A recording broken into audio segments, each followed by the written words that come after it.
OFW, kulong dahil sa pagkuha ng video. Awareness ito sa lahat ng mga OFWs, lalo na sa mga nagtatrabaho sa gitnang silangan. Po, 1 taon po yung panibagong sentensya po sa akin. Ano ba klaseng video yung ginawa mo? Masailan po sir Pinagsisisihan ko po na nag-video po ako. Huwag na huwag niyo po ito gawin para hindi kayo matulad dito sa isa nating kababayan na labis ang pagsisisi. Kinuhanan kasi niya ng video ang kanyang mga alaga para sana maipakita sa kanyang mga amo ang maling gawain ng mga bata.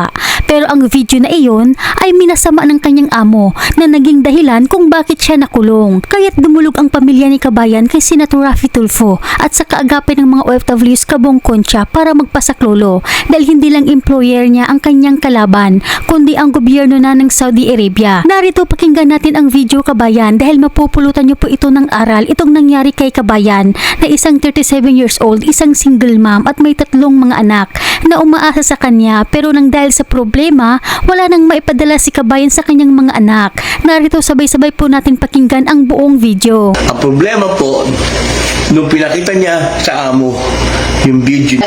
Yan ko po yung bata para nga po sa maipakita ko sa amo ko kasi po nag-aalala po ako dahil kumbaga baka sa akin mag-reflect yung ginagawa ng bata kasi ako lang po yung katulong nung lahi na yon. Yung video is sensitive po, naging harassment po siya. Delikado yun ate. Bali, may dumating na naman po sa aking hearing at sinabi po na ako ay makukulong ulit sa loob ng 1 taon at magpe-penalty po ng 10,000 riyal. Kaya mag-ingat kayo mga kababayan dahil grabe pala ang parusa sapagkat napakahirap po magkaproblema pag nasa abroad ka, lalo na pag ang kalaban mo ay gobyerno. Gaya nitong sinapit ni Kabayan, kulong na nga siya, pagmumultahin pa siya ng 10,000 riyal at hindi pa ito makakauwi hanggat hindi niya natatapos ang 1 taong pagkabilanggo. Ang mangyayari sa'yo, hindi ka makakauwi ng Pilipinas hanggat hindi mo kumpletuhin yung 1 year na kulong. Opo.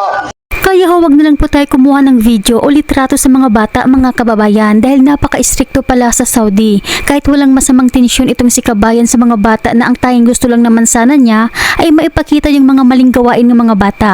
Pero ito ang nangyari kay Kabayan, pinakulong siya on the spot at hindi lang ang kanyang amo ang kanyang kalaban kundi pati ang Saudi government. So, bawal po talaga yan mga kabayan ang video lalo na't masailan po yung video. Mas maigi po na personalin na lang. Nalulungkot ate. Sana tibayan mo ang loob mo ha. I will do my best to help you sa mga anak mo. Okay? Opo sir. Wala kang asawa?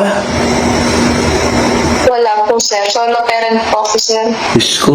Kaya maging aral ito sa mga OFW na nagtatrabaho sa bahay para hindi po kayo mapapahamak mga kababayan. Hanggang dito na lamang po. Mag-ingat po kayo palagi kung saan man kayo ngayon. Sa mga OFW, lalo-lalo na sa mga nagtatrabaho sa bahay, please, ingat po kayo.